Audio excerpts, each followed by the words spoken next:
Então, boa noite a todos, né? Vamos dar início ao nosso estudo da noite de terça-feira, dando continuidade ao estudo do livro 1 do Evangelho Rede Vivo. E hoje nós vamos ter a Márcia como facilitadora do estudo, falando do tema 4.5 do livro 1, que fala sobre os evangelistas e fala sobre a escritura dos textos evangélicos. Tá? Então, para a gente começar o trabalho, eu vou pedir a Clarissa que faça a leitura da página inicial, né, da nossa mensagem, e depois eu faço a nossa prece. Márcia, então, pode compartilhar, por favor.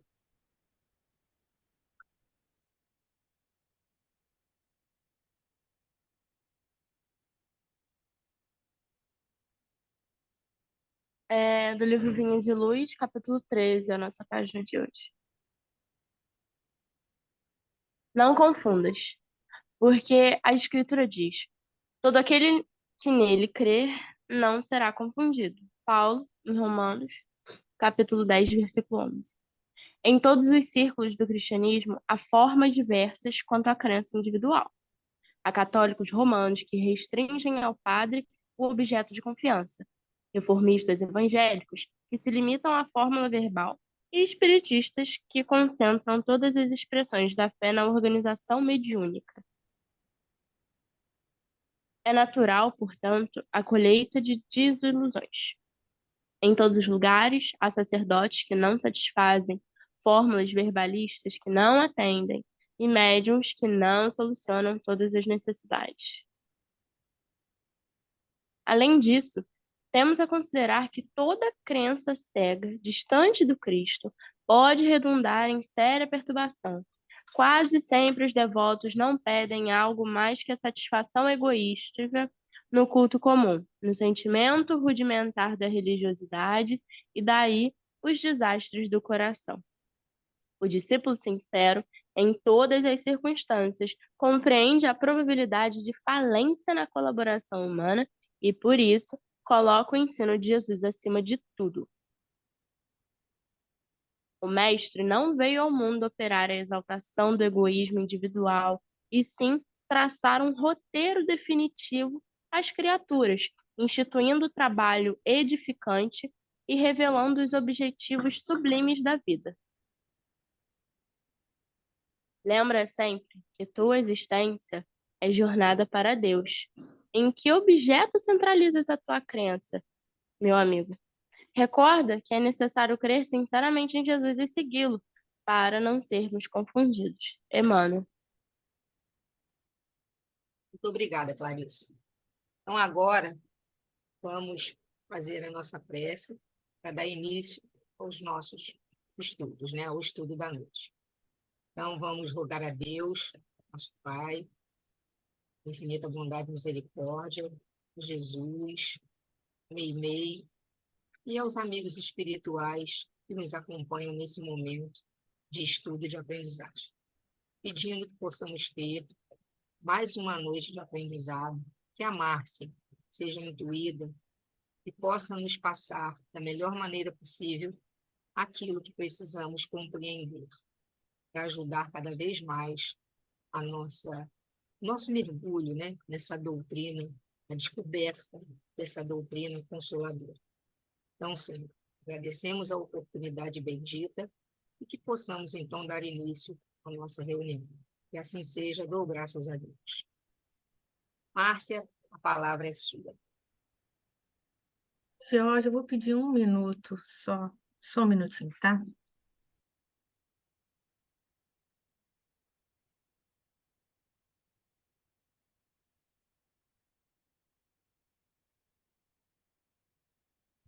Oi, Larissa, boa noite. Eu não sei quem é Larissa. Então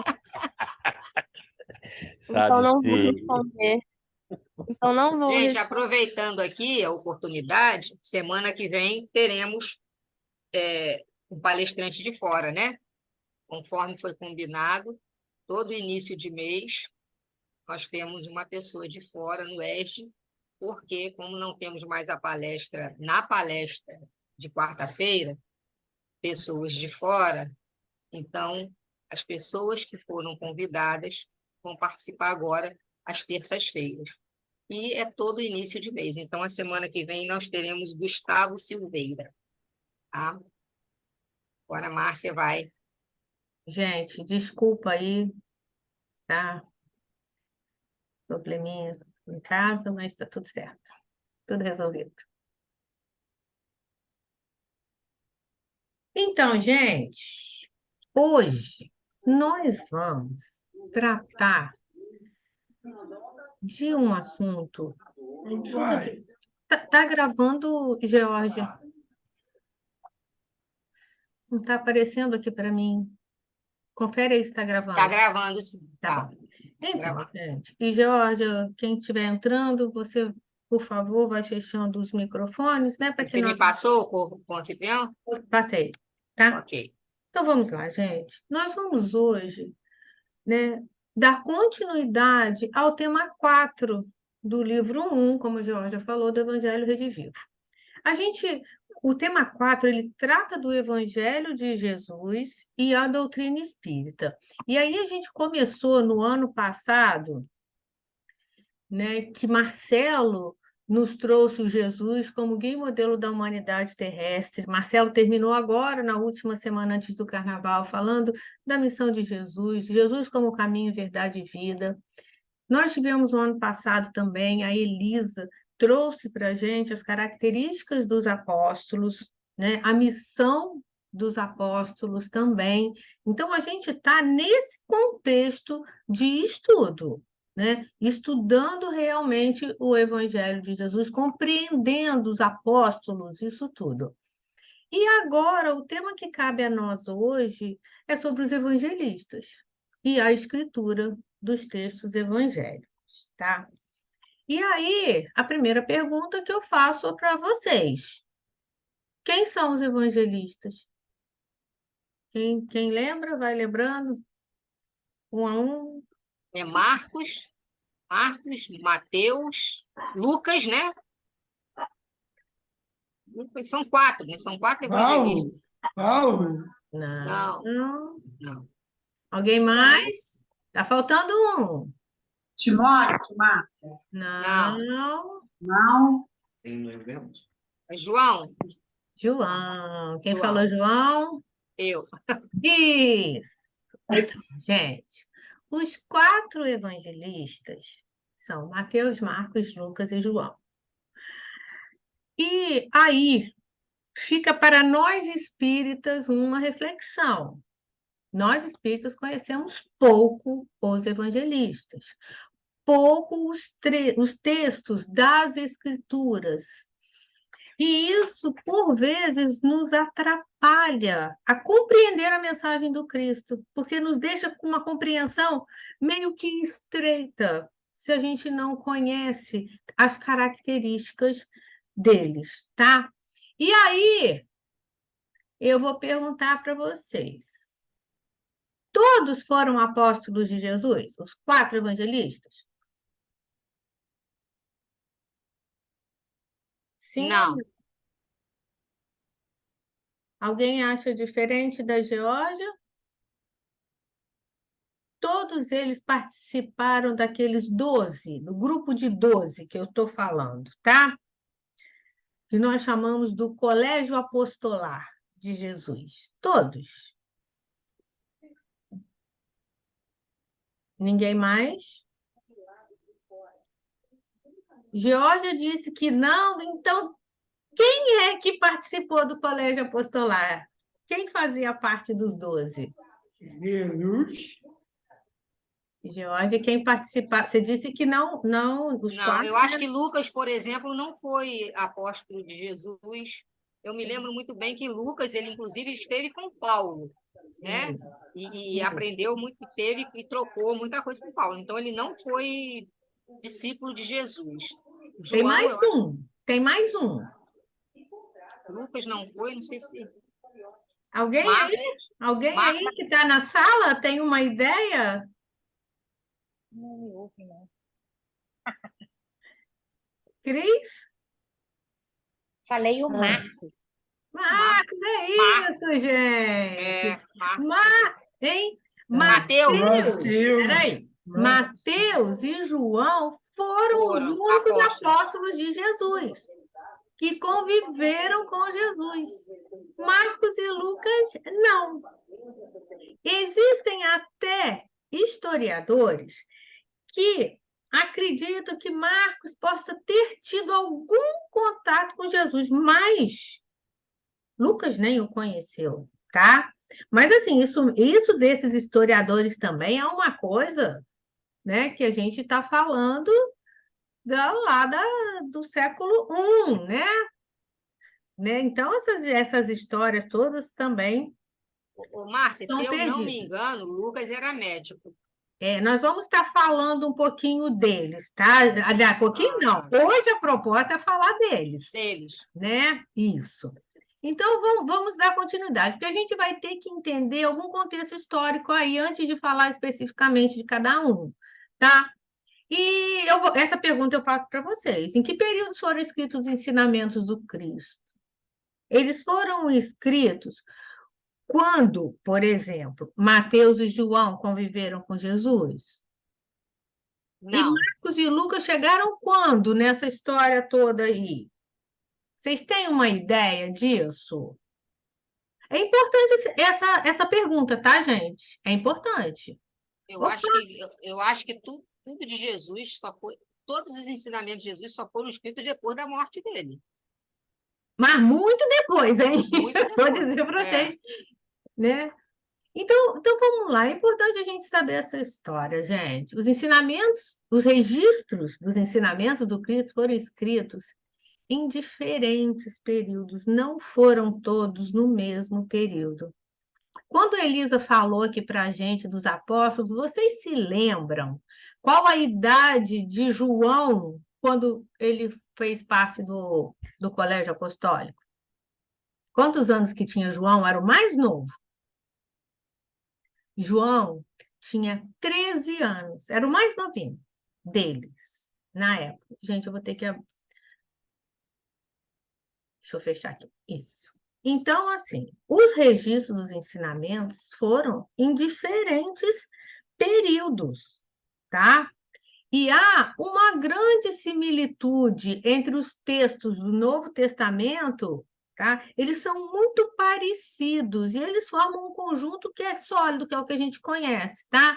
Mas há diferença ao detalhe, a lembrança desses evangelistas, as percepções relativas à mensagem do Cristo, tá? Então, os registros não foram escritos no momento em que Jesus estava vivendo, né, entre eles, foram escritos em diferentes períodos, e há uma semelhança entre os textos do Novo Testamento, tá? E aí, aqui também cabe a gente lembrar uma coisa, gente. Quando nós começamos a estudar o Evangelho Redivivo, eu comentei que nós íamos estudar o Evangelho Redivivo, era o estudo do Novo Testamento. E que o Novo Testamento tem 27 livros. O Novo Testamento não é somente os evangelhos de Mateus, Marcos, Lucas e João. Ele é mais do que isso. Alguém sabe? São 27 livros. Tem os 4 evangelhos. Alguém tem uma ideia do que mais compõe o Novo Testamento? Então, vamos lá, hein? Vou lembrar vocês. Oi, quem falou? As cartas de Paulo. As cartas de Paulo. Sim. O que mais? Os Salmos, né? Tem Salmos? Não, os isso Salmos é do Velho Testamento. Velho Testamento. Os Salmos do Velho Testamento. As cartas de Paulo, né? As epístolas de Paulo. Vamos lá, vou trazer uma lembrança para vocês, né? Os Atos dos Apóstolos, né, gente? Que são vários, que eles compõem 27, porque os Atos dos Apóstolos tem um monte, né? De Atos, as epístolas de Paulo, que são as cartas de Paulo, que também, né, conhecemos alguma coisa, as cartas aos Colossenses, aos Romanos, aos Tessalonicenses, e vai por aí, né? Tem as epístolas de Tiago, Pedro, João e Judas Tadeu também, tá? E ainda o Apocalipse de João. Olha como que nós conhecemos pouco o Novo Testamento. A maioria de nós não tem ideia de que o Novo Testamento ele é composto disso tudo aí. Aí a gente compra a tradução do Haroldo, né, que ele traduziu direto do hebraico para o português. A gente acha que tem que estar todo aqui. Tá não, gente. Tá não. Aqui, no Haroldo, ele deixa isso muito claro no começo. Ele traduziu os 4 evangelistas, Mateus, Marcos, Lucas e João, né? E alguma coisa dos Atos dos Apóstolos. E é um livro dessa grossura, ó. Né? Então, ainda falta bastante coisa aqui no Novo Testamento da tradução do Haroldo. Tá? O Novo Testamento, então, lembrando, nós vamos estudar isso tudo na proposta do Evangelho Redivivo. Tá? Estudaremos todos esses. Estamos aqui nessa parte dos 4 evangelhos agora. E é muito interessante o que Emmanuel diz sobre a organização dos textos do Evangelho. Olha que interessante. Nesse tempo, isso está lá no Caminho da Luz, no capítulo 14. Os mensageiros do Cristo presidem a redação dos textos definitivos do Evangelho, né? Com vistas ao futuro. Não somente junto aos apóstolos e seus discípulos, mas igualmente junto aos núcleos das tradições. Os cristãos mais destacados trocam entre si cartas de alto valor doutrinário para as diversas igrejas. São mensagens de fraternidade e de amor que a posteridade muitas vezes não pôde ou não quis compreender. Então, gente, isso é uma coisa muito importante que Emmanuel está trazendo aqui para a gente. Não só os 4 evangelistas trouxeram a mensagem, mas outros núcleos das tradições, outros cristãos ali trocavam cartas. E esses registros também, eles existem, mas por conta de algumas questões religiosas, e aqui nós vamos falar, no caso da Igreja Católica, que isso foi cerceado de ser aberto também a alguns, né, a todos nós, a gente ter acesso a esses conteúdos, tá? E Emmanuel, então, gente, olha que coisa mais linda. Cristiana, lê para a gente, você consegue? A grandeza da doutrina cristã não reside na circunstância de o evangelho ser de Marcos ou de Mateus, de Lucas ou de João. Está na beleza imortal que se irradia de suas lições divinas, atravessando as idades e atraindo os corações. Capítulo 14. Olha o que está Caminho da Luz. Olha o que o Emmanuel está trazendo para a gente. Não importa se é de um, se é de outro, o que importa é a essência. É a essência desse conteúdo. Existem tantas discussões sobre os evangelhos apócrifos, que nós vamos estar falando aqui, sobre os sinóticos, sobre isso tudo. E são tantas discussões, e Emmanuel falou assim, olha só, a grandeza está muito além da autoria, e sim do conteúdo. É isso que ele está dizendo para a gente. Não importa se a carta é de Inácio de Antioquia ou se é de Paulo de Tarso. Isso não tem a menor importância, né? Quando o que é importante é o conteúdo, é o que Emmanuel tem a nos dizer aqui. Então, agora nós vamos falar um pouquinho dos 4 evangelistas. 2 nós vamos só lembrar que foram 2 que Elisa trouxe para a gente, que foram quais mesmo? Que foram os apóstolos diretos de Jesus, gente? Quem foi mesmo? Pedro. Não. Mateus e João. Que são evangelistas e foram apóstolos. Mateus e João. Mateus e João. Pedro foi apóstolo. Cris, tem até algumas epístolas de Pedro, tá? Mas ele não está dentre os 4 evangelistas, tá? Tá certo. Tá? Então, vamos lá. Nós vamos falar um pouquinho deles. Os 2 primeiros, Mateus e João, a gente vai dar uma passada, mas só lembrando, né, que Mateus, ou Levi, como ele era chamado, né? Ele... Tá ruim aqui para mim, para eu ler, porque tem uma tarde aqui. Peraí. Eu leia. Lê para mim, Cris. Mateus ou Levi era filho de Alfeu e de Cleófas, tendo como irmão Tiago menor. Nasceu na Galiléia e era publicano, cobrador de impostos, estabelecido em Cafarnaum. É um dos apóstolos presentes à ressurreição. A tradição diz que Mateus pregou o evangelho aos judeus, não se afastando da região onde nasceu e viveu. Daí ser o seu evangelho repleto de hebraísmos. Então, vamos lá. Mateus era o cobrador de impostos, né? Só lembrando que a Elisa, ele nasceu lá na Galileia, né? A gente vai lembrar do Mar da Galileia, né? Toda aquela região que circundava o Mar da Galileia, ou o Mar de Genezaré. Ele é um dos apóstolos, né, que a característica dele é de pregação para os judeus, tanto que ele não saiu ali daquela região, né? E por isso o seu evangelho é repleto de hebraísmo, porque ele traz isso, né, nele, na característica dele, Mateus, ou Levi, irmão do Tiago menor, tá? Nós vamos depois falar sobre as características do evangelho dele, por enquanto da personalidade. Agora a gente vai falar de João, o filho de Zebedeu, né? Ou João Evangelista, que ele nasceu em Betsaida, também na Galiléia, uma das cidades ao redor do Mar da Galiléia. O João, ele é autor do quarto evangelho. Márcia, tinha uma Oi? dúvida. Boa noite para todos. Eu tomei um livro aqui, mas isso não está no livro, não, ou está? Sim, está, só que o João e o Mateus foram lá da aula que a Elisa deu, que eu estou trazendo de recordação para vocês, tá? Tá. Tá? Então vamos lá. E o João, então, também nasceu lá na Galiléia. Ele é autor do quarto evangélico, mas ele também escreveu cartas, né, as epístolas destinadas aos cristãos, e também ele escreveu o livro do Apocalipse, tá?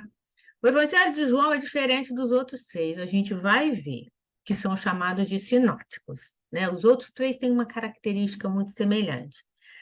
Por que isso? Porque a narrativa de João é muito mais o lado espiritual da mensagem de Jesus. E João, ele se considerava o discípulo amado, gente. E isso, olha, está em todos esses capítulos e versículos que estão aí, ó, capítulo 13, 20, 26, né? 21, né? Enfim, ele se considerava, tá? Que pode ser que seja real, tá? Mas é tudo nas hipóteses, tá, gente? Ele era muito jovem, como eu comentei aqui na época de Jesus, né? E lembrando que na época da crucificação, Jesus pede para ele que ele olhe por Maria, né? Mãe, eis aí, mulher, eis aí o seu filho, e para ele, filho, eis aí a tua mãe, né? João foi exilado na ilha de Patmos e escreveu ali o Apocalipse.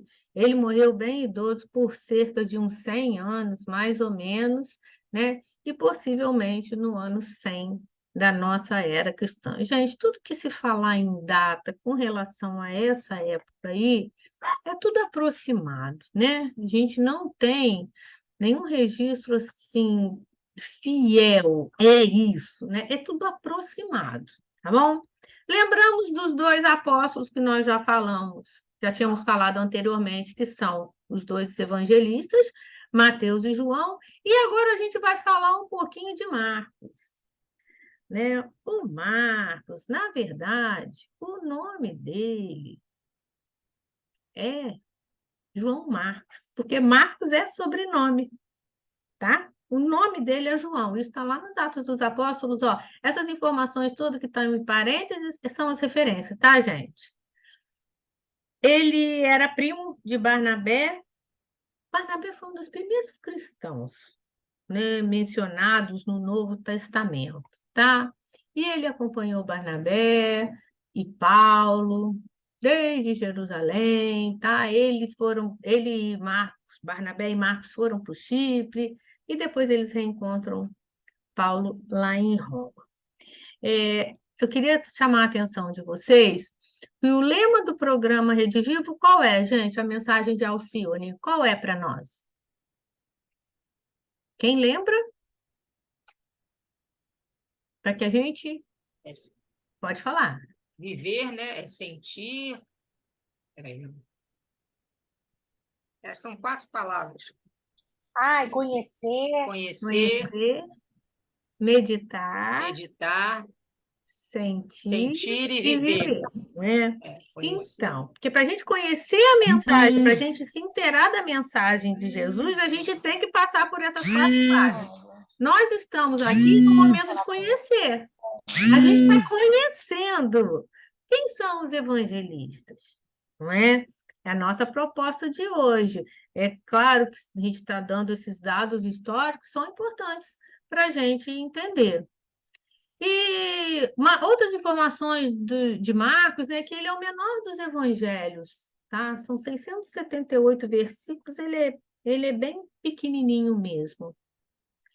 Ele é considerado o escrito mais antigo, herdeiro de fontes orais. João Marcos, ele não viveu com Jesus e foi o primeiro escrito, né? Uma coisa que foi registrada, o texto registrado foi de Marcos, tá? E o texto quase todo está contido em Mateus e Lucas, que usaram Marcos como referência, tá? E tem uma coisa muito interessante da gente dizer que ele é intérprete, tradutor das ideias de Pedro. Então, a gente vê, né, no Evangelho de Marcos a fala de Pedro ali, porque ele viveu com Pedro nos últimos anos, né, nas viagens de Pedro também. O público, Marcos falava para quem? Para os gentios. Quem eram os gentios? Eram os não-judeus, né? Que tinham se convertido ao cristianismo agora. E olha, ele foi escrito em Roma em torno de 64 a 68 depois de Cristo. Olha só. Jesus, né, foi crucificado no ano 33 da nossa era, né? Olha quanto tempo depois o primeiro registro de um evangelista foi escrito, né? 30 anos praticamente depois, entre esse período. O Evangelho de Marcos não traz nada da infância de Jesus, tá? Não traz nada. Deixa eu ver o que mais. O Jesus que Marcos revela é um Jesus que age no mundo, de ação, tá, gente? Transformando através das ações, de ações sobre os indivíduos, grupos e coletividades. Ele traz um Jesus que faz, que cura, que caminha, que atende um. E ele traz também uma mensagem que a cura do corpo é realizada com vista à cura da alma, tá? Lembrando que não há transformação sem esforço, nem edificação no bem sem perseverança. São características do Evangelho de Marcos. Então, essa companhia com Pedro o habilitou a que ele tivesse muitas informações sobre Jesus. Isso lá em Jerusalém. E, chegando ao nosso querido Lucas, né?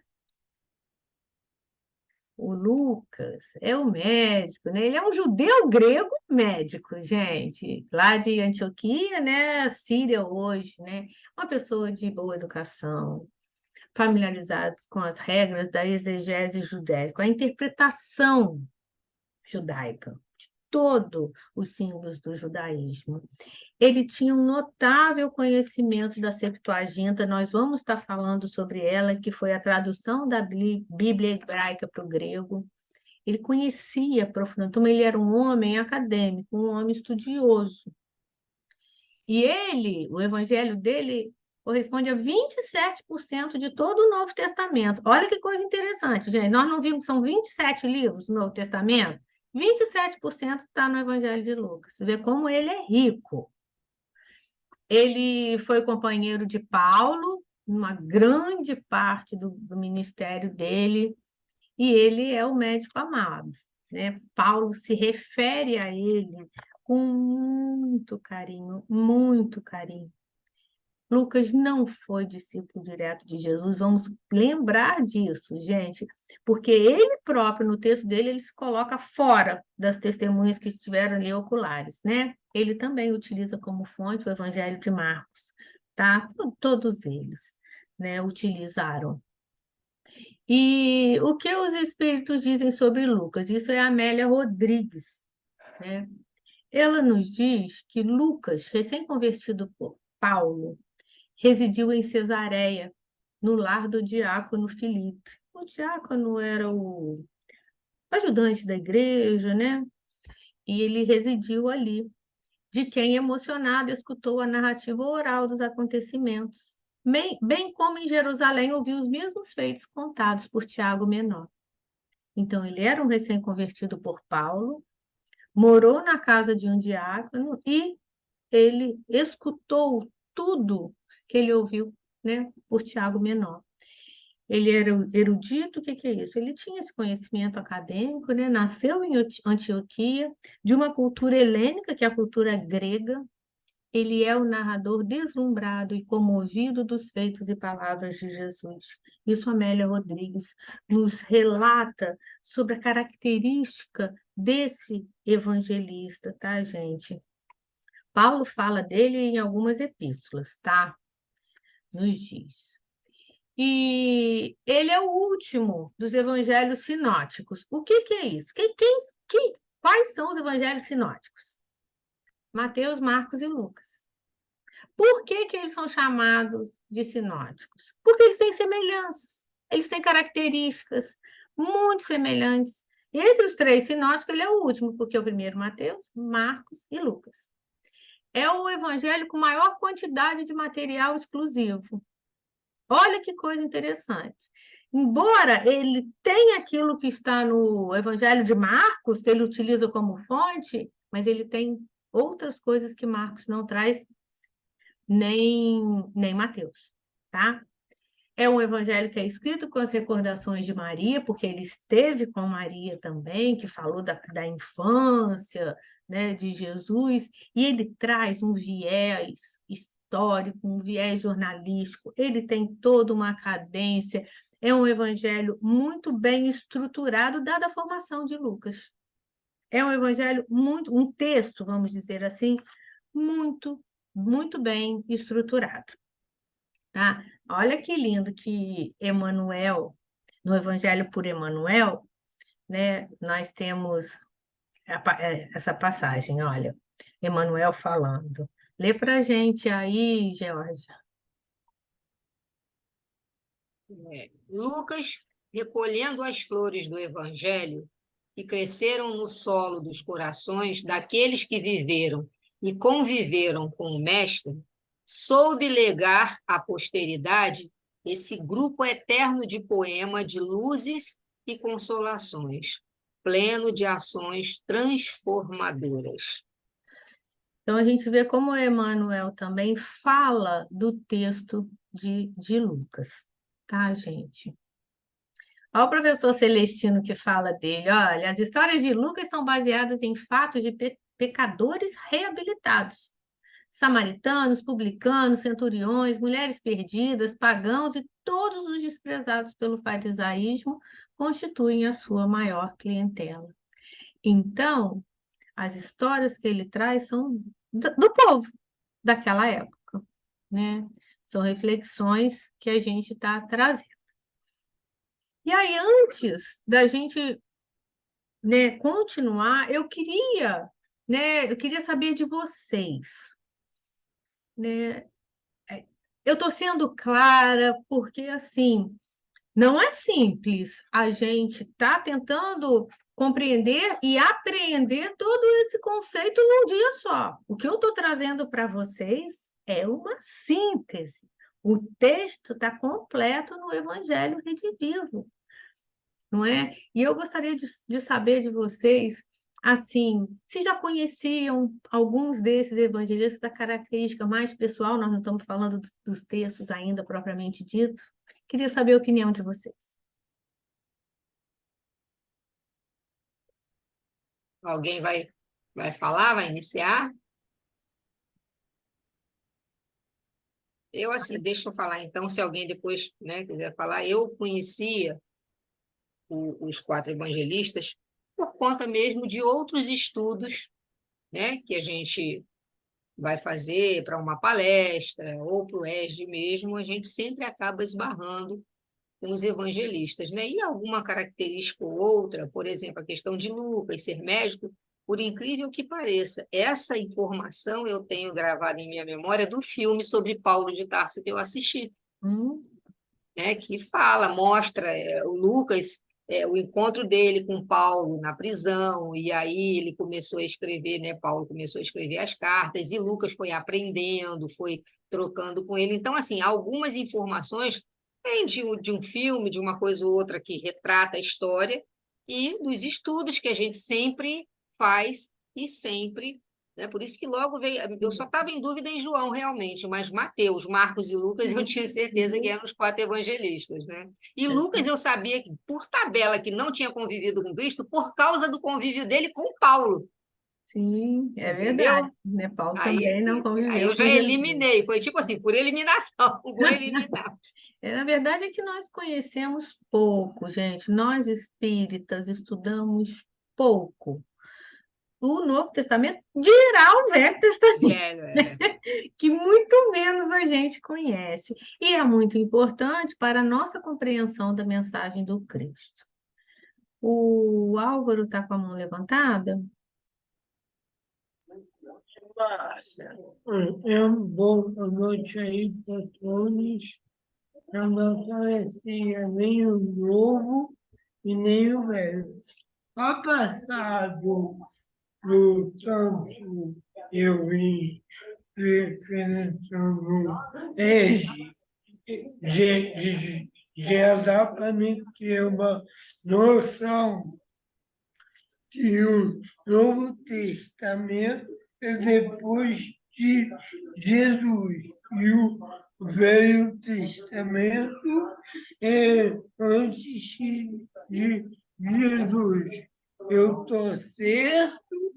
Isso, o Eu Velho estou Testamento é o que foi escrito antes da vinda de antes. Jesus. Isso, e o Novo Eu, Testamento foi escrito depois. Isso aí. então, eu estou no caminho Isso, certo que isso. eu pensava. Eu Alguém não mais? estou aparecendo para vocês porque eu tento abrir a câmera do meu pai, mas não sei Não abrir. consegue, né? Não tem problema, Alvin. Alguém mais gostaria, gente, de fazer algum Oi, Márcia. comentário? Oi, Marcelo? Vocês estão me ouvindo? Que eu estou no hospital, não sei se Estou, está. estou ouvindo. O único evangelista que eu conheço, na verdade, é o Lucas, porque eu li um livro dele muito interessante, quer dizer, como se fosse uma biografia, né, Marcelo travou? chamado Médico de Homens e de Almas, Ah, de sim. Taylor, tá me ouvindo? De Taylor Agora sim. Caldwell. E fala sobre ele, o nome dele, na verdade, é Lucano. E Isso.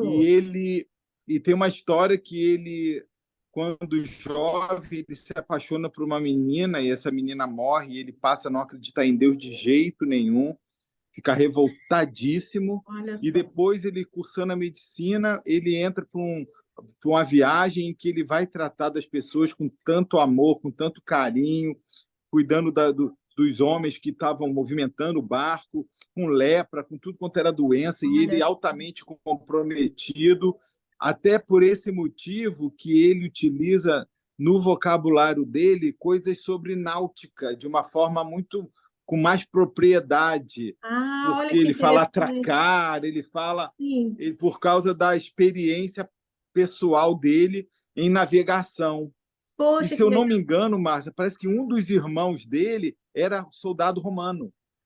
E Eu não ele, tenho essa informação. eu vou procurar ver se eu consigo achar nesse livro. E também ele parece que ele.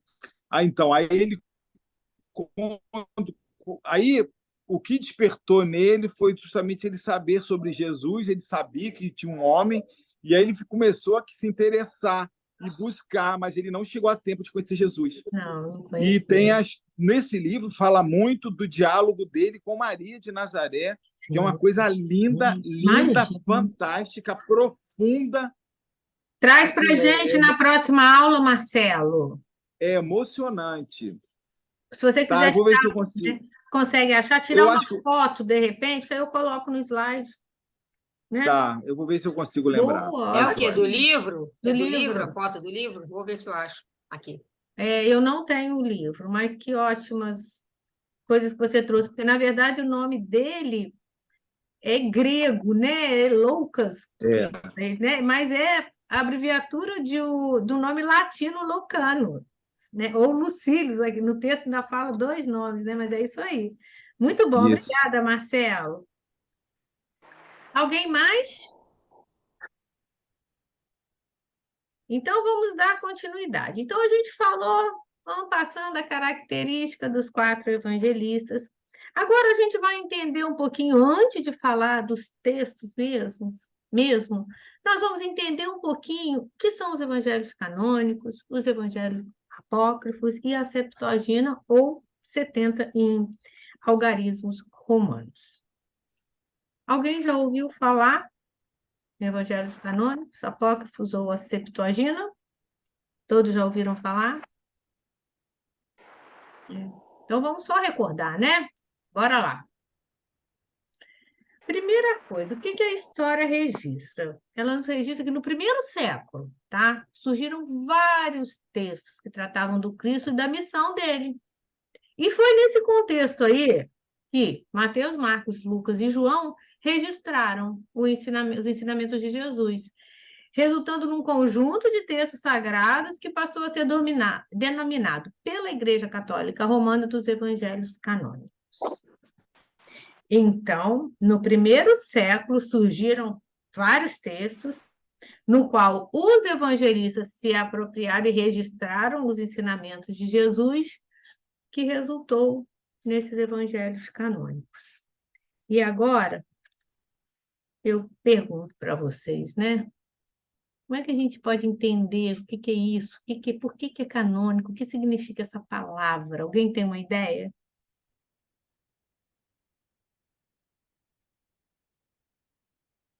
Então vamos lá.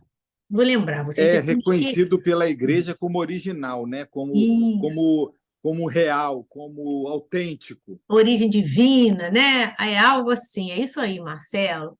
Eles são os considerados, esses evangelhos canônicos, os únicos escritos inspirados verdadeiramente por Deus.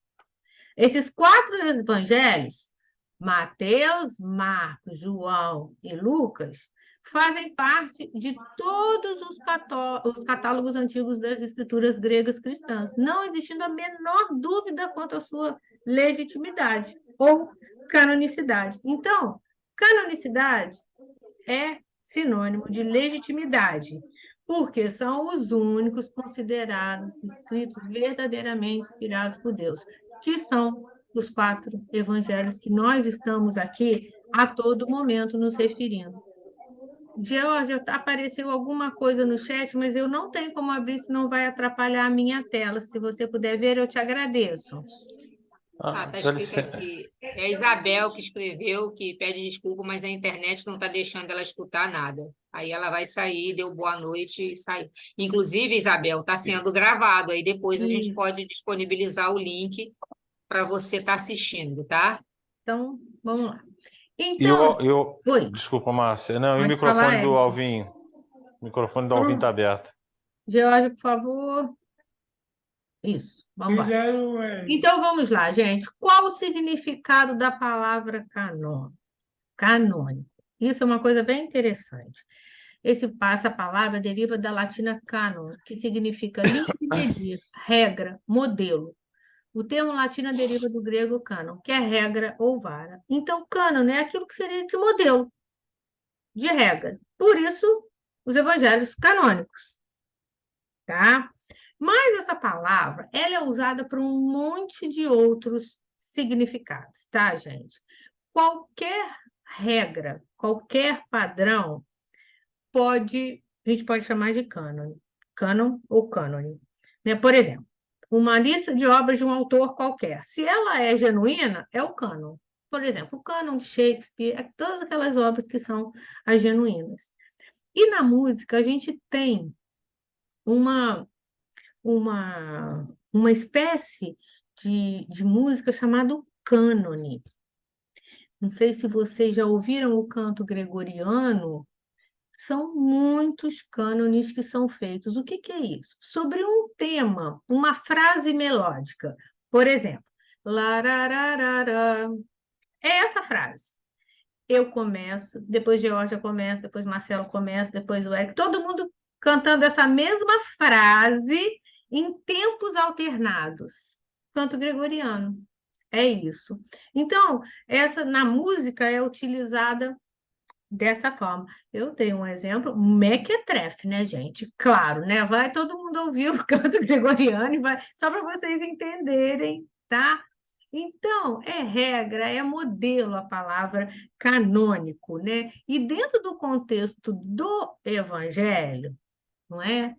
O que evidencia a canonicidade do texto bíblico?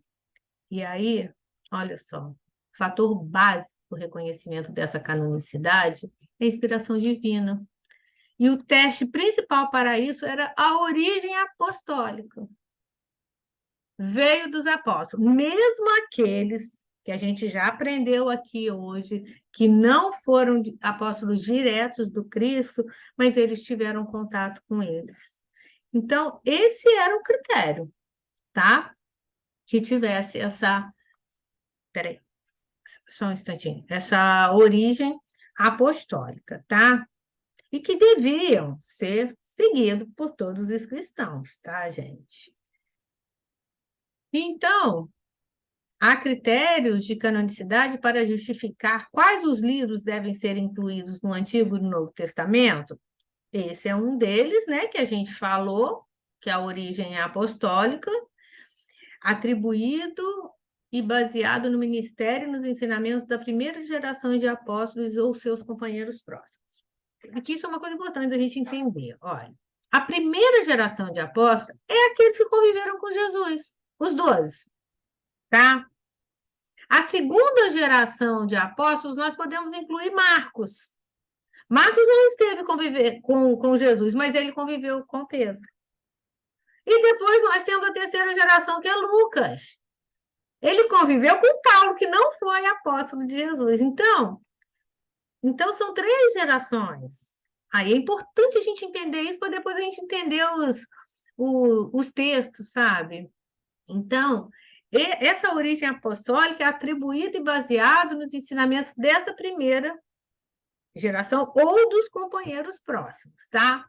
Tem que ter uma aceitação universal, reconhecido por todas as grandes comunidades cristãs do mundo antigo, no final do século IV. Olha quanto tempo, gente. Né? 300, 400 anos, né, passados. Tem que ter um uso litúrgico. O que é isso? É lido lá, publicamente, quando lá nas primeiras comunidades cristãs se reuniam para a ceia do Senhor, qualquer serviço religioso semanal.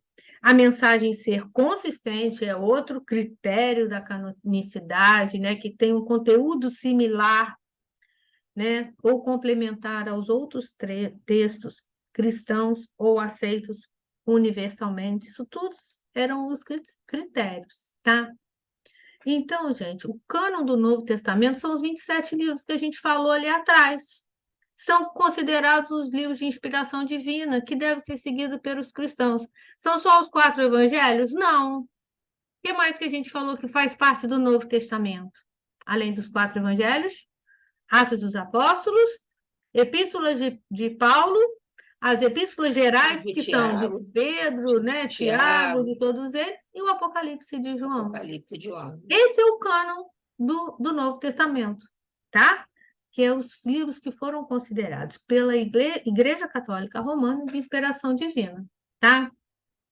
Agora, isso é só para a gente saber, o cânon judaico ou hebreu consiste na lei, profetas, os escritos anteriores, né?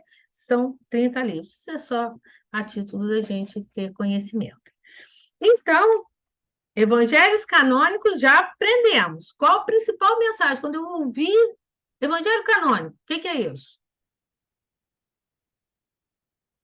Na cabeça. Os 4 evangelhos, porque mais a gente conhece, tudo do Novo Testamento são aqueles que são considerados de inspiração divina. Inspiração divina, né? Exatamente. E os evangelhos apócrifos, gente, o que significa isso? Quem gostaria de dar uma ideia para nós do que significa os evangelhos apócrifos?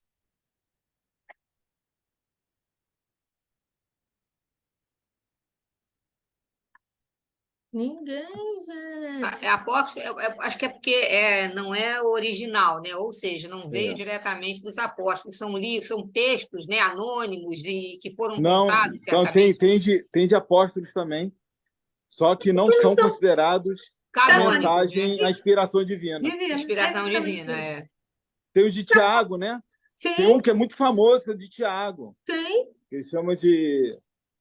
Inclusive o de Tiago, que fala sobre a vida de José. E Marcelo fez um estudo legal sobre isso. É verdade, sobre José, Marcelo, é mesmo. Então, gente, os evangelhos apócrifos são aqueles que não são canônicos, E considerados olha, pela Igreja Católica Romana como canônimos. e Márcia, se eu não me engano, há menos de 100 anos foram descobertos muitos evangelhos, mas muitos, há pouco tempo. Há pouco Mas são tempo assim, atrás. mas eles são considerados ilegítimos, né? Porque não tem inspiração divina, né?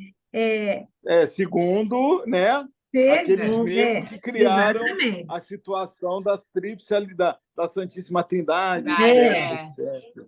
Porque, na verdade, apesar deles não serem aprovados para o ensino público, eles têm um valor Ô, de Márcia, educação particular.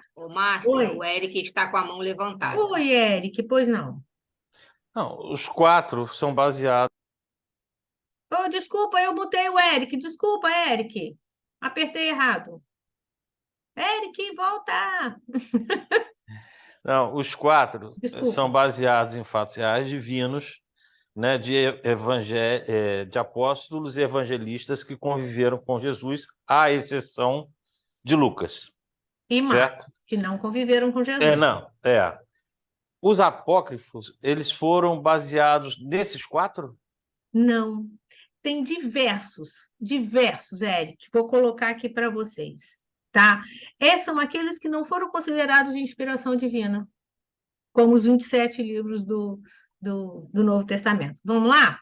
Ó, o termo apócrifo, neutro no plural do adjetivo grego apócrifos, oculto, é um termo técnico concernente à relação de certos livros para o cânon do Antigo Testamento. Então, apócrifos, gente, são manuscritos redigidos pelos discípulos de Jesus e que não foram reconhecidos pela Igreja Católica. Eles têm algum tipo de valor? Sim, claro que tem. Sobretudo se a gente conhece os evangelistas, se conhece o Novo Testamento, conseguimos fazer. Mas eles não foram reconhecidos. Até no nosso livro, tem alguns exemplos aqui, deixa eu colocar aqui para...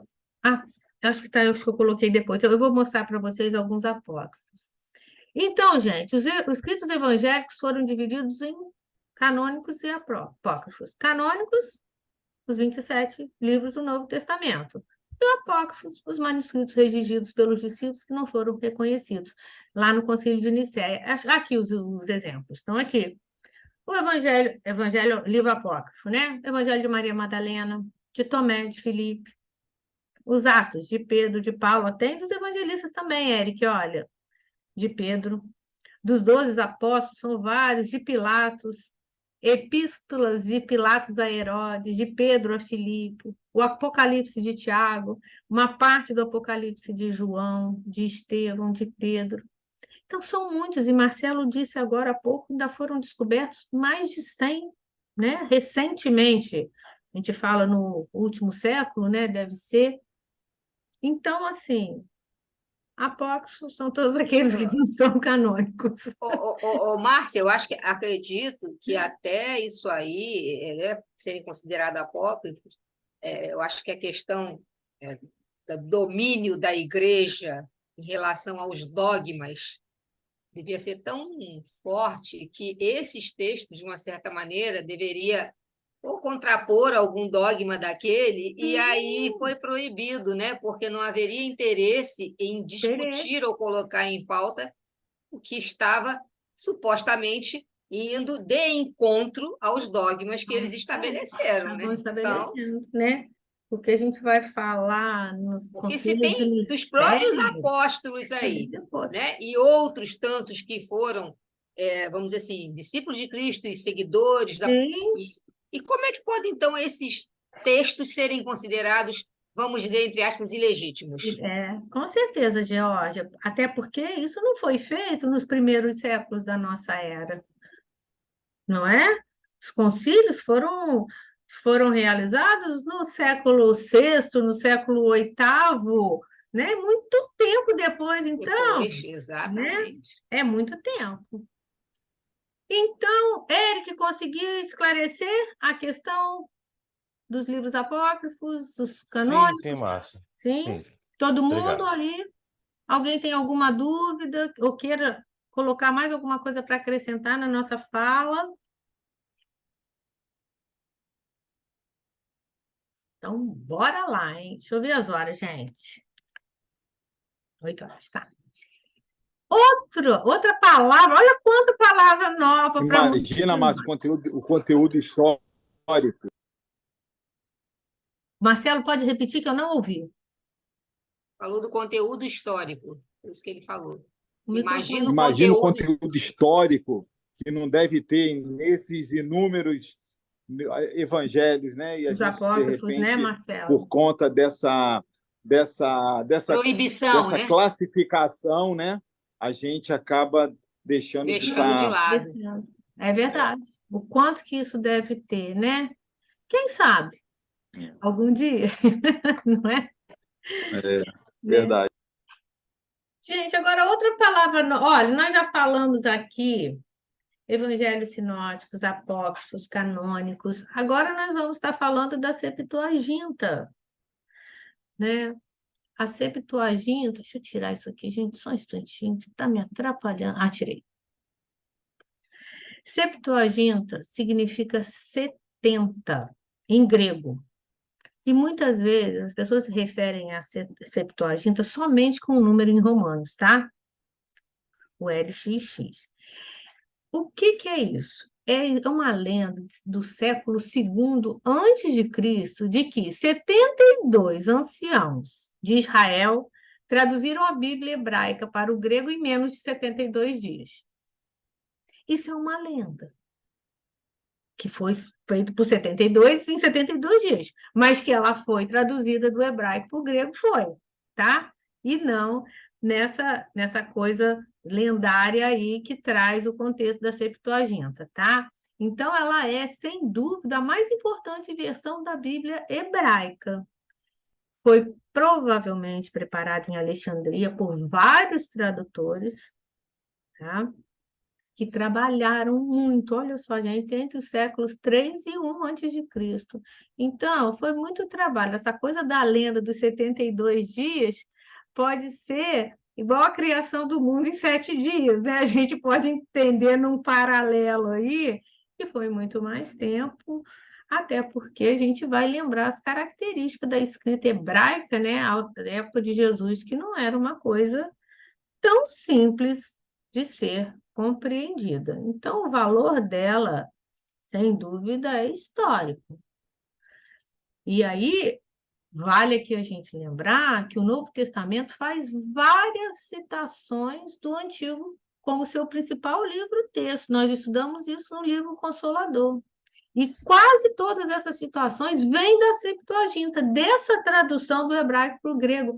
Lembra quando a gente estudou? Eu não lembro qual de vocês que fez um estudo, quando o grupo pergunta a Emanuel se era importante o estudo do Novo Testamento, e ele responde que era a base, o estudo do Velho Testamento. E ele diz que é a base, é a pedra angular para o conhecimento. Então, por isso que o Novo Testamento traz tantas citações lá do Antigo, tá? como base do principal livro mesmo, o texto, e todas elas vêm dessa tradução que nós estamos falando. E aqui, questões também históricas que vale a pena a gente comentar, que o Novo Testamento ele foi escrito no Cônico, que é um grego comum lá da época, tá, gente? E, olha, tem uma tarde aqui que eu... Ai, consegui, peraí. Consegui. Os evangelhos propriamente ditos e todos os demais livros do Novo Testamento foram escritos no grego. Decorre desse fato o Novo Testamento ser conhecido como as Escrituras gregas, não é? A gente fazendo agora um apanhado geral, porque todos eles foram escritos em grego, tá? A palavra evangelho, ela tem origem no vocábulo grego evangelion, que significa boa nova, ou boas notícias. Todas as palavras do grego, né? E como a gente já falou aqui, o Novo Testamento tem 4 conjuntos de livros, né? Os Evangelhos, os Atos dos Apóstolos, as Epístolas e o Apocalipse. Estou fazendo um resumo aí de tudo que a gente falou, tá? E o Novo Testamento é um conjunto, né? Designado com a mensagem do Cristo, confiada a seus apóstolos. Quando se fala da mensagem do Cristo, refere-se ao bloco interpretativo que constitui o Novo Testamento. Todos os 27 livros. É isso que ele está querendo aqui chamar a atenção. Que a mensagem do Cristo não está somente nos 4 evangelistas, como nós, muitas vezes, achamos, né, tendemos a dizer, por falta de conhecimento nosso, tá? Ele é o bloco todo. Que a Boa Nova, o Evangelho, né, o cerne doutrinário do cristianismo, contém aspectos da biografia de Jesus, né, seus principais ensinamentos, Mateus e João, seus discípulos diretos, né, os apóstolos, eles redigiram hebraico e grego, especificamente, Mateus e hebraico. Lembra que a gente comentou que nele que tem os maiores hebraísmos, né? Ele ficou ali na Galiléia. E João em grego. E Marcos e Lucas redigiram já em grego. Dos 4 livros canônicos, são esses 4, né? Que relatam a Boa Nova. Os 3 primeiros. Quem são os 3 primeiros? Lembra aí, gente? Os 3 livros canônicos, os primeiros? Primeiro é Marcos, né? Que é o mais antigo. Depois vem João. Não, Lucas. Lucas é o último. Marcos, Mateus, Lucas e João. Nessa exatamente. ordem. Então, Marcos, Mateus, Lucas e João. Então, vamos lá. Os 3 primeiros. Marcos, Mateus e Lucas. Então, olha o que ele está dizendo. Ó, dos 4 livros canônicos, os 3 primeiros, Marcos, Mateus e Lucas, têm semelhanças, que podem ser catalogados em colunas paralelas. É impressionante como eles se parecem. Por isso que são chamados de sinóticos. Um só olhar.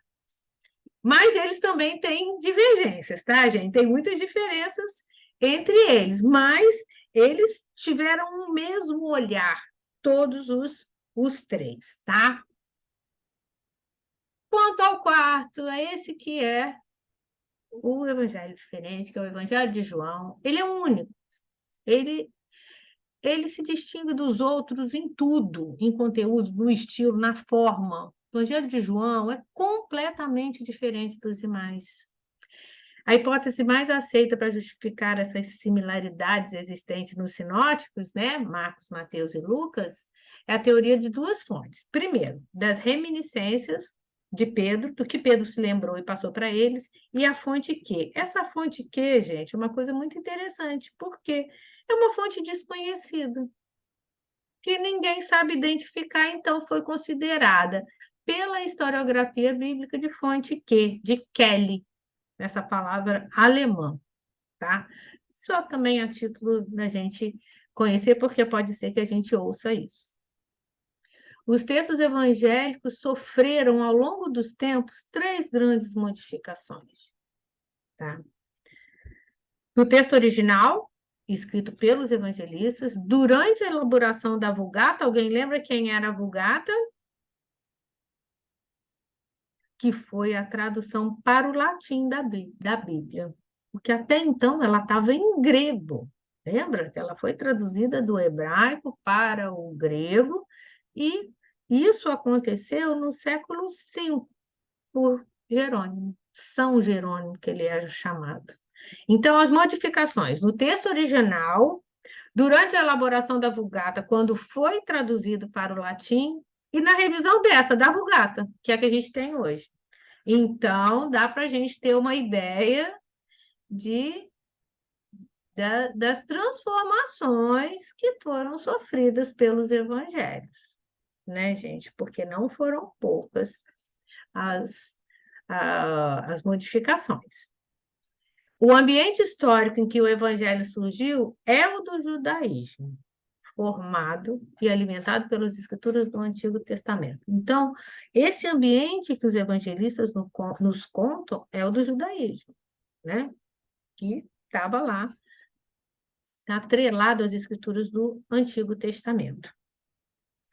E os textos evangélicos utilizados pelos povos não anglo-saxônicos, os povos não anglo-saxônicos são aqueles que não habitavam a Grã-Bretanha, né? Originam-se da Vulgata, né, que foi a Bíblia traduzida para o latim, né, pelo Jerônimo, e ela verte do grego para o latim textos autenticáveis, que existiu a chamada Bíblia dos 70. Então, os textos dos povos que não são anglo-saxônicos se originaram da Vulgata também, assim como o que a gente tem hoje aqui. E houve também muitas traduções inglesas da Bíblia, lá na Idade Média, tá? E a história registra uma tradução mais definitiva, né, no século XVI, na forma que a gente conhece atualmente. Isso é só as revisões inglesas, que foram bastante feitas. O que é mais interessante? Nas traduções e publicações originais da Bíblia, não havia... Ah, isso, gente! Não havia pontuação, não havia ponto, não havia separação de palavra na escrita. As palavras eram escritas sem pontuação e sem separação. Os textos apenas utilizavam as letras maiúsculas do alfabeto grego. As palavras eram redigidas em letras minúsculas e sem espaçamento. Olha só que coisa difícil, gente. Vou mostrar aqui uma imagem. Era isso, ó. Era isso aí, o alfabeto grego, sem espaçamento, sem pontuação. Então, a gente fica imaginando. Não dá para entender nada. Não dá.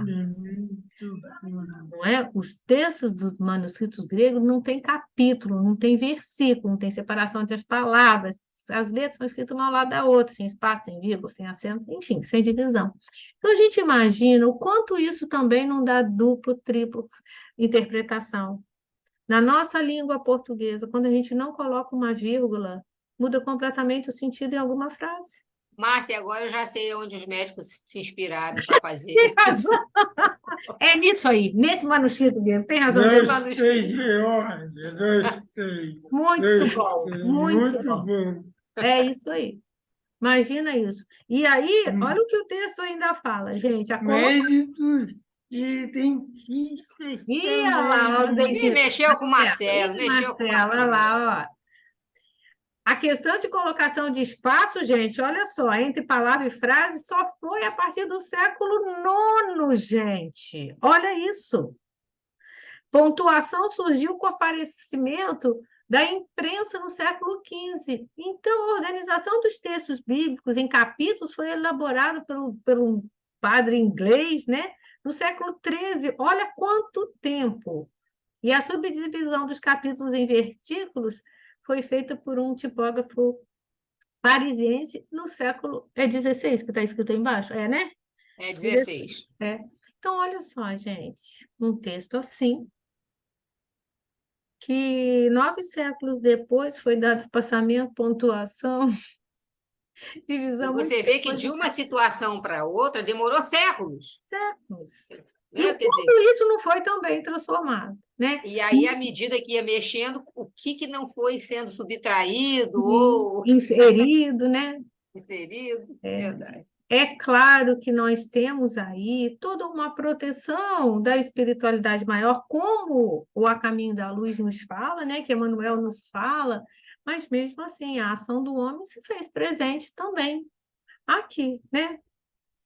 E as pregações do Cristo, gente, genericamente denominados esse evangelho do reino, né? É um marco evolutivo que divide a história, no antes e no depois de Cristo. Não é? Ele é um marco.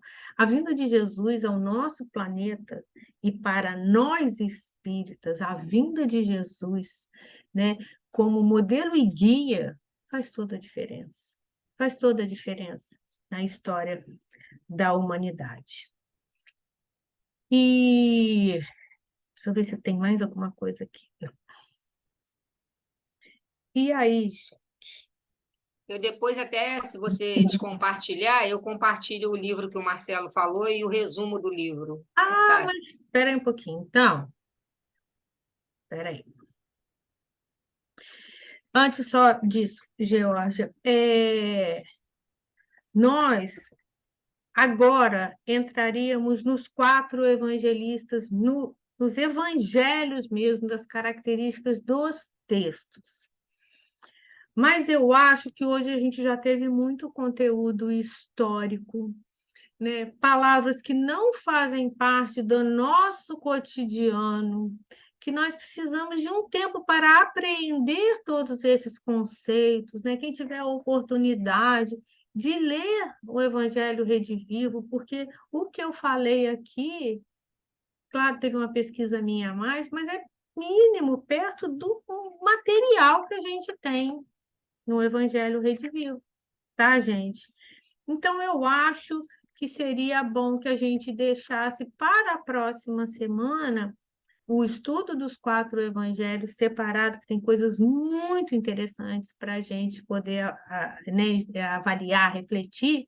E agora, George, achou aí o livro que o Marcelo se refere ao diálogo de Lucas com Maria, né? E disse que é lindo. Vamos ver isso então, gente. Márcia, semana Sim. que vem a gente vai para o 4.52, é isso? Depois eu vou falar sobre a semana que vem, tá, Alvinho? Depois, antes de terminar a nossa aula, tá? Então, o livro é esse aí, né? Médico de Homens e de Almas, a história de São Lucas, como ele disse, o autor Taylor Caldwell. E Marcelo, aí tá esse aí? Deixa eu ver se o Marcelo tá. Gente, olha só, a primeira coisa que a gente observa aqui, tá? Ele não é um autor espírita.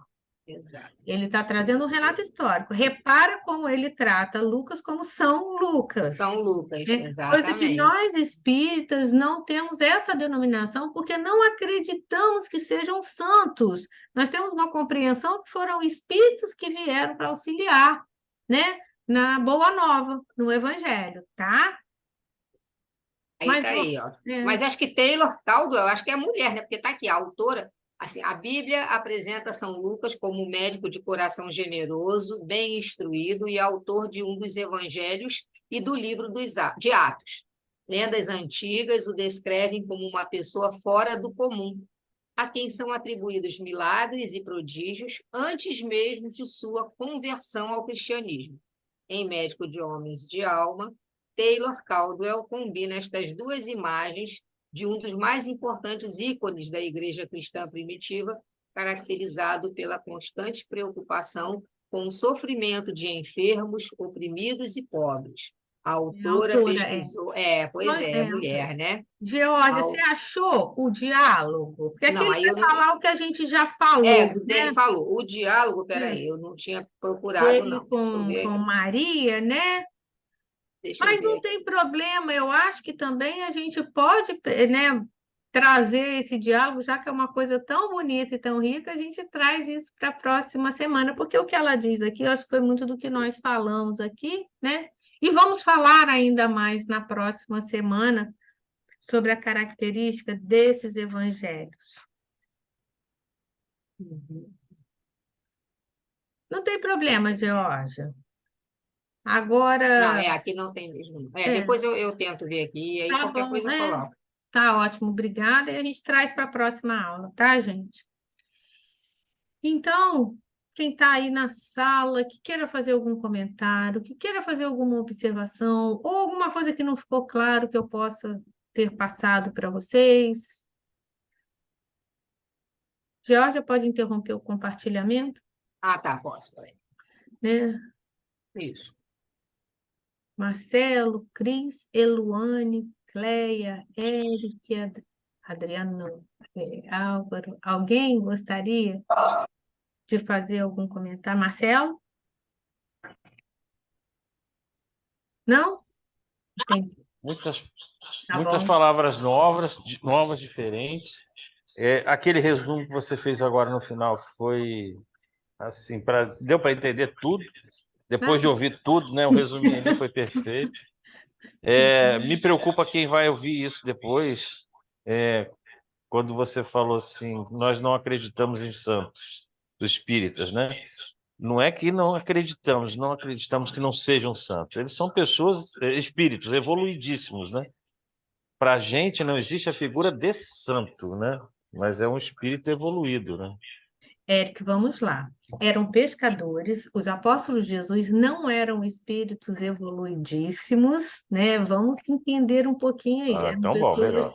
comuns, tá? Exatamente. Jesus, a proposta de Jesus é que aquelas pessoas comuns falassem com as suas palavras para que aquele povo fosse entender, porque senão ele mesmo teria escrito. E Jesus nada escreveu. Então, o que não existe da palavra santo para o espírita com relação aos evangelistas, Santo Lucas, não. São Lucas, né? Desculpa. São Marcos, não, porque são espíritos, né? Essa coisa do santo é característico da Igreja Católica, que nós ainda trazemos seres criados à parte da criação, ou que estão num nível, né, foram já criados lá num outro nível, e não como nós, simples ignorantes com propensão ao progresso. Isso é muito claro para a doutrina espírita. Os evangelistas, os apóstolos eram homens comuns do cotidiano daquele povo, né? E Jesus se utilizou a todo momento da passagem dele de fatos comuns, porque se ele viesse com conceitos de um outro nível, ninguém ia entender nada que ele estaria falando. Mas, Márcia, assim, independente deles serem homens comuns, Cristo já via neles Ah, sim! toda Ele essa, chamou né? um a um, né? Ele Ele foi chamou. pensando aqueles que ele sabia que realmente Sim, estariam com ele, iam tropeçar, né? Iam falhar, iam trair, mas sim. que iriam levar a mensagem depois Tinham da o vida potencial, dele, né, da George? morte dele, né? Tinham o potencial nesse O sentido. Álvaro está com a mãozinha levantada aí, Álvaro. Fala.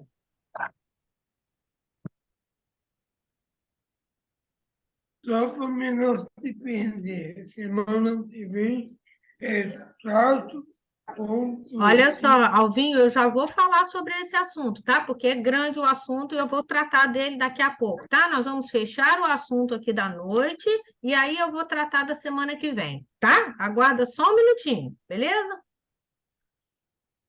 Então, gente, todo o contexto que a gente veio falando hoje é preparatório para uma compreensão dos evangelhos, tá?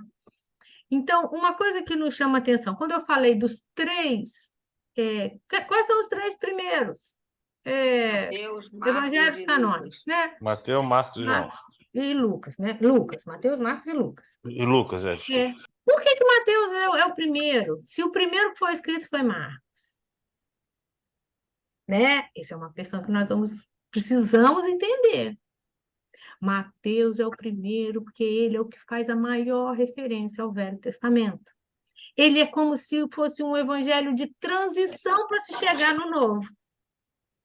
Então, eu ficava muito encafifada com isso na cabeça. Mas por que Mateus está no começo, gente? Não está Marcos, que foi o que primeiro escreveu, e Mateus e Lucas seguiram, pegaram ele como fonte, mas é De por isso, carona.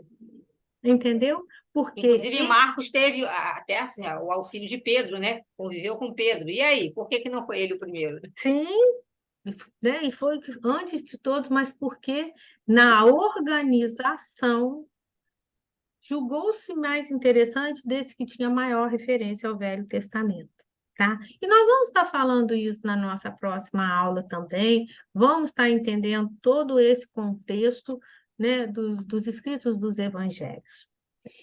E então a gente fecha aqui uma parte do tema que foi proposto para a noite, tá? E nós vamos terminar na próxima semana, que na verdade não será a próxima semana, porque na semana que vem nós vamos receber o Gustavo Silveira.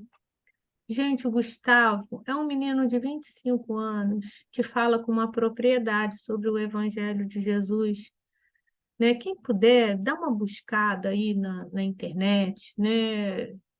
Para ver quem é esse menino que vai estar conosco. Façam propaganda dele, chamem Gustavo o pessoas. quê? Silveira. A fala dele, Eric, é de uma calma, é de uma tranquilidade, de uma sabedoria, de uma propriedade que chama a atenção de qualquer um. Então, ele vem aqui, amanhã eu vou conversar com ele para a gente resolver o tema da noite. Então, no dia 7, teremos aqui o Gustavo, e no dia 14 eu volto para fechar o assunto. Só para vocês terem ideia de quem é o Gustavo Silveira, ele esteve no encontro Juiz de Fora numa mesa redonda com Haroldo Dutra Dias. Então, ele e o menino, né? O Vitor Hugo Menino, que vai estar com a gente também em maio. Então, esses meninos vêm para fazer a diferença. Então, vale a pena a gente fazer a propaganda. Clarissa vai preparar o cartaz para a gente fazer a propaganda. Na próxima terça-feira eles estarão conosco. Tá bom? É o debate do grupo hoje. Os jovens estão aí, 25 anos é um jovem. E o menino tem 22, Eric. O Vitor Hugo Menino. Procura por ele. Aquele que parece muito com Haroldo Dutra, jovem, é Arthur Valadares, né? O Arthur Valadares. Arthur. Mas o Arthur é velho perto desses meninos. Ah, Eles são meninos. Imagina um menino de 22 e um menino de 25. O Vitor Hugo Menino substituiu o Haroldo Dutra Dias num encontro que eu fui espírita. Gente, Vocês têm ideia eu, disso, gente? eu sou mais velho do que ele. E nós, então, hein, Alvin? Não, você. eu, aqui para vocês, eu sou o mais novo. Mais novo, não é? Imagina semana que vem, gente. Eles são. Márcia, Oi, só para mim não se perder. diga. Quando a gente voltar para a Responder apostila, isso, Márcia. a Sim. gente volta aonde? 4.5.2. Então. Tá bom? Tá. Agora sim, né? Não fechei. Deixa eu mostrar para vocês quem é o Gustavo, que vai estar com a gente semana que vem, que eu estou com ele aqui na tela. Peraí. Era a imagem só dele que eu queria mostrar para vocês. É ele. Esse é o Gustavo. Gustavo Silveira. Ele é de Uberlândia.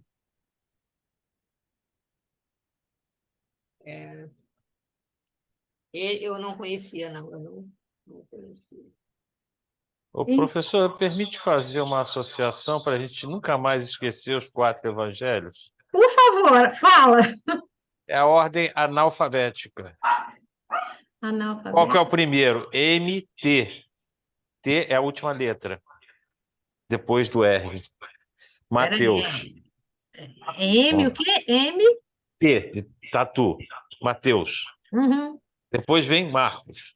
MR. Né? Depois vem Lucas, que é L. E o último é João. O alfabeto é JLM na ordem Ele alfabética. está fazendo A ordem a ordem analfabética é M, você está entendendo? L e J. Aí, qual que é primeiro? Marcos, o Mateus? Mateus, porque é MT, seria o último. Olha, Entendeu? Eric, você não confunde a cabeça das pessoas, não, porque nos evangelhos Não, eu a sempre referência fiz para essas Marcos. associações. Não, Ele criou essa associação, ele não vai mas esquecer é mais. porque a referência para Marcos é MC. Só para a gente não se confundir, não é MR. Na Eu sei, referência. Márcia. Não, ele Sei, está falando da agora não letra. confunde minha cabeça, não, porque é Marcos, é Mar. Mateus é mate, entendeu? Me deixa assim que eu nunca mais vou esquecer. E o João, o problema é dele que está fora da ordem, né, Eric? Não, ele é o primeiro. É por isso que eu falo, é É ordem J, analfabética. Entendeu? O J vem Ordem primeiro e vai ser o último. alfabética, adorei. Porque se você olhar, é JKLM, entendeu? Ele Isso. está querendo dizer isso. JK, Isso. vamos ao alfabeto. A, B, C, D, JKL. Aí ele pulou o K, porque não tem K. J, L, M e M. Tá Aí certo. você inverte, vem do primeiro para o último. M, M, Olha o L, Eric J. inventando as associações, mas muito bom. Então, gente, a gente encerra aqui hoje. Eu não dei continuidade, porque senão a gente vai ficar com o assunto cortado e semana que vem a gente não vai ter, né? A nossa aula vai ser a palestra do Gustavo. Né, Jorge? Se você quiser encerrar. Oi, Alguém Lauro. tem notícia da dona Mi do seu altar? Não, eu Hoje eu não não coloquei mais tenho. nada do grupo, né? Não tenho colocado Não. nada no grupo. Georgia, não esquece de mim, não, hein, filho? De maneira. Você é inesquecível, Alvinho. Você é inesquecível. Não se preocupe. Ainda mais depois que você encontrou comigo na rua e viu que o seu pai foi meu colega de escola, né? E Não. aí que Olha ele só. percebeu que o pai dele foi meu colega de escola. Olha só. Ai, então, gente, agora a gente, né, encerrou e esse estudo de hoje muito rico em informações sobre a história desses evangelistas, né? Então vamos encerrar para que o conhecimento acomode na cabeça, para que a gente possa estar preparado para daqui a 2 semanas, né? Fazer essa recordação e dar continuidade ao assunto. Então, Márcia, muito obrigada. Nós estamos pouquíssimas opções aqui. Eu fiz a prece inicial, então, Márcia, eu vou pedir você para fazer a prece final, porque somos agora o quê? 7 participantes.